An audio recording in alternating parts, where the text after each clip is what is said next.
So welcome to this video on 2019 Question C1 DCG higher level. So the accompanying map located on the back of section A shows ground contours at 5 meter vertical intervals, right? So the ground is rising in 5, that's important, okay? And then what's important next is the scale, okay? So the scale is 1:1000, so that means earthworks lines will be 5 millimeters apart if the ratio is 1:1, okay? Because 5 meters equals 5 millimeters on your sheet. The track has the following specifications. A to B is level at an altitude of 55 meters. So from A to B, the curved road is level at an altitude of 55. So I can see straight away there's 1665 there. That'll be a cut. And this area here will be an embankment. Anything that's lower than 55 will be an embankment. Now, using side slopes, 1 and 1 for the cuttings and 1 and 2 for the embankments, complete the earthworks necessary. Right, so we'll get going.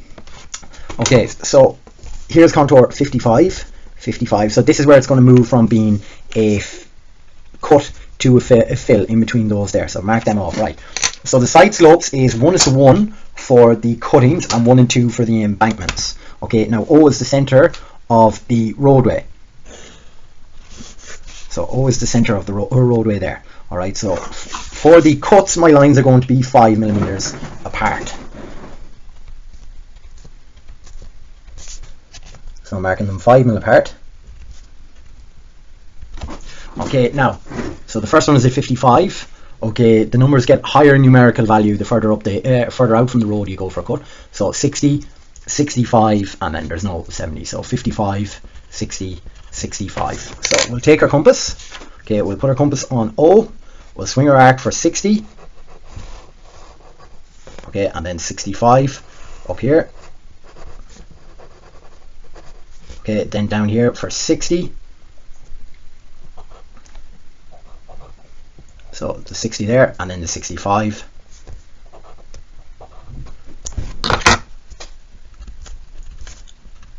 And you can freehand sketch those in.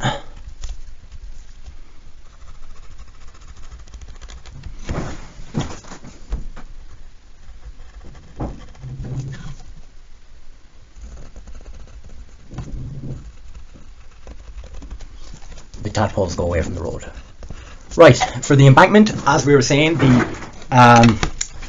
the ratio for the embankments is 1:2. So the distance between the embankments are going to be every 10. Okay, for every 1 unit, you're going down, you're going out 2 units. Okay, you're going out 2. So the lines will be 10 apart, or the arcs rather.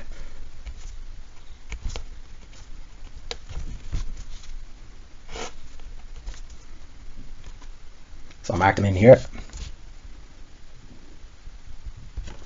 So I mark them out and I'm ready to start. Again, O is the center of the roadway. So I have my compass set to the 50 here. I'm going to mark it at contour 50. Okay, and that's then out on the pit stop, so that's okay. I just want to find out my 50 is there. Okay, now onto my 45. Okay, here's 45 there. And then onto 40. So sorry, that's 40 there. I have to do 45 first rather. So 45 is done, 40 is here,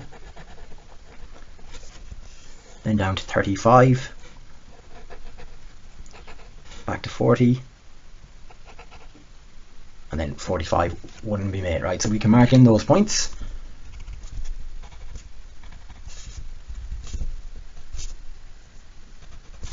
And we can sketch them in, which I'll complete in a moment. Okay, and I'll do these ones here down on the inside of the curve on the track. So 50 marks here, 45, 40, and then 35.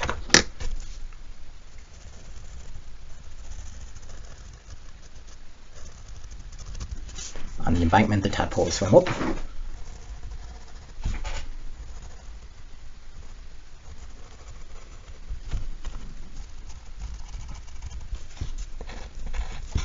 So there we go for that part there. So then for B to C is rising uniformly to a level of 60 meters at the finish line at C. All right, so C is at 60 meters. This line here is at 60 meters, right? Now this is at 55. So this is at 55 here, and C is at 60. Now, because it's an inclined road, right, so the road is rising from B to C, so B to C is rising, we're going to need a cone, to use a cone for the earthworks. Now, it's going to be in embankment, alright, because B is at 55 and C is at 60, and if you look at the contour lines, well, nothing higher than 55 ever touches this area here. Up here may be different for the pit stop. I haven't checked the numbers up there yet. Alright, so to do the cone, you need to figure out the vertical distance between B and C. So it's 5 meters. For an embankment, the cone goes at the higher end of the road, which is going to be at C. The radius of the cone is found by putting the radius of the cone is found by putting the height of the cone against the ratio of 1:2. So it's basically the vertical distance of the cone multiplied by this number, which is 10 meters in real life. So the radius of the cone is going to be 10 millimeters, and the distance between the fill lines will be 10 because they're 5 meter ground contours in real life. Now, just so you know, the distance between the fill lines, okay, does not always have to be equal to the radius of the cone. Okay, now I'm going to draw the cone in from the edge of the roadway. So from here, it's radius 10. I'm drawing in radius 10. So you draw a line then that's a tangent from B to that. So you draw a line that's a tangent. Then we're going to, that fill line is at 55 meters.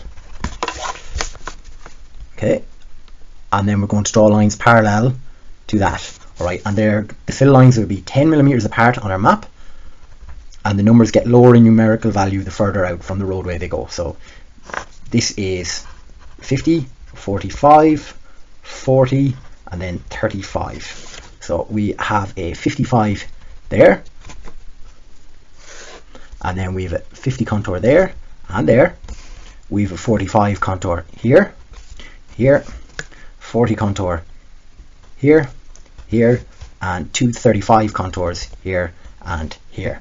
Alright, so we can sketch them in. So I'm going to pause and sketch them in.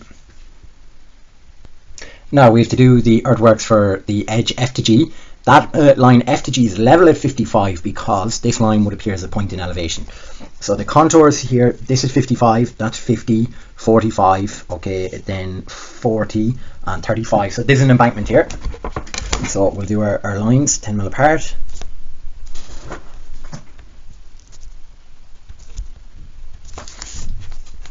So that's 50, 45, 40, 35. And it's going to have to, the profile here is going to have to intersect with F to E.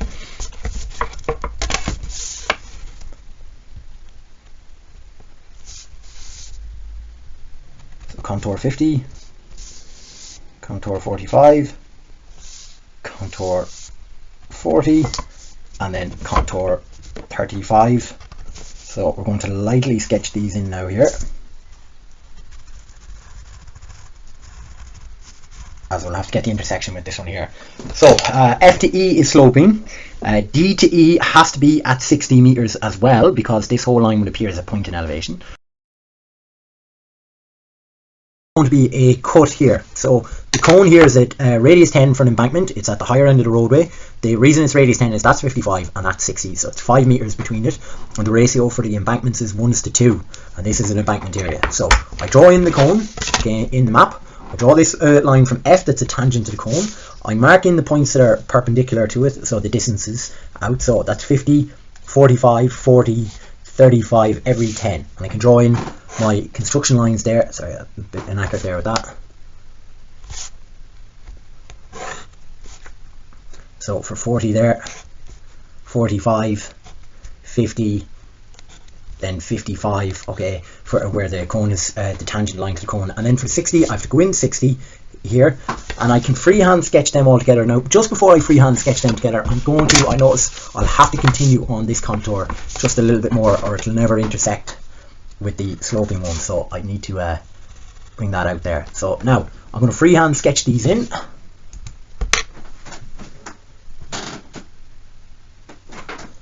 So I have them marked in. This is where they intersect. So that has to be joined to F. Okay, tadpoles are going up. Now, the next part of the question we have to do is over here in the sheet. Okay, so we'll have a look at the question now. On the map, P, Q and R are 3 points on the top surface of a stratum of ore. Okay, Q and R are at altitudes of 40 and 25 meters respectively. So that means Q is at 40 and R is at 25. The stratum has a strike of north 54 degrees west as given by the strike line S. Okay, so using the given x1, y1 line already drawn on the map, determine the dip of the stratum. So basically, what angle does that make to the horizontal plane? All right. So the surface will have to appear as an edge because the strike is a true length. Okay, the surface will have to appear as an edge if you look along the strike. And then we're given 2 points on the surface, so we can find the third one, P, by that. So R is at 25 and Q is at 40, and ground contours rise in 5 meter vertical intervals. Okay, so we're going up in fives.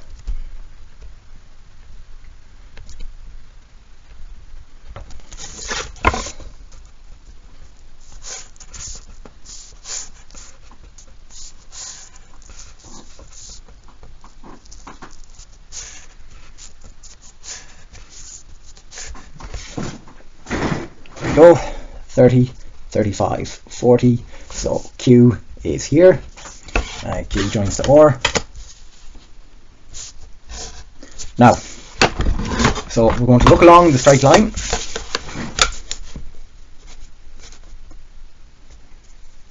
Using the given x1, y1 line.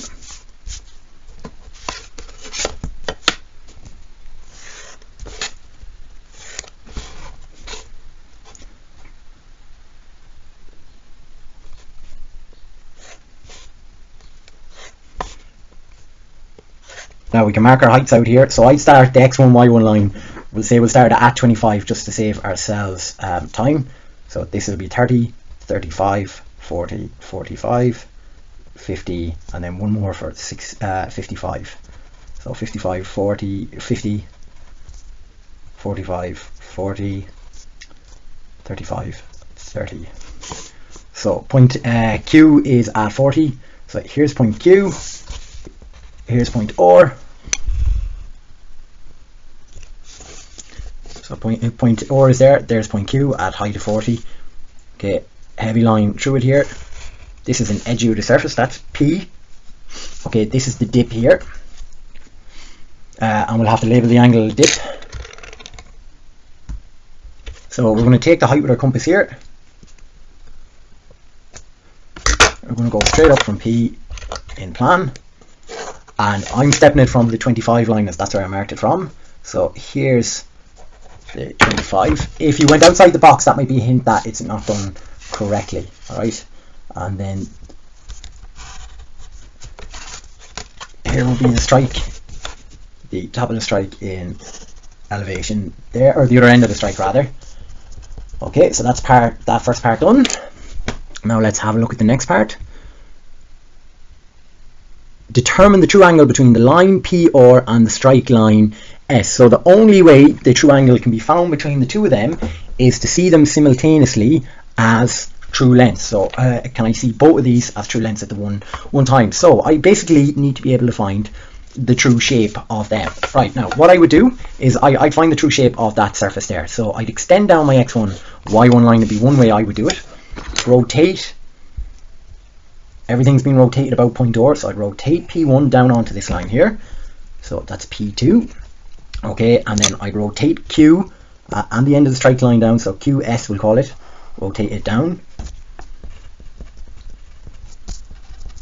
Now the hinge line that this is rotating at is perpendicular to the x1, y1 line. So just extend that on. Right, now these points here are, the angle I'm drawing at is parallel to the x1, y1 line. It's happening from all the points there on the triangle, including S. Now we're going to go back from P2 here. So there's P2. Okay, here's Q1 and S1, and then R remains the same. So R through to P2. So that's it there. P2 to Q1. Okay, and R to Q1. Alright, now I'm just going to pause and make this more visible. So there's the true shape. Here's the new strike line. So that's the true length. And P to R is the true length. So the true angle is right here.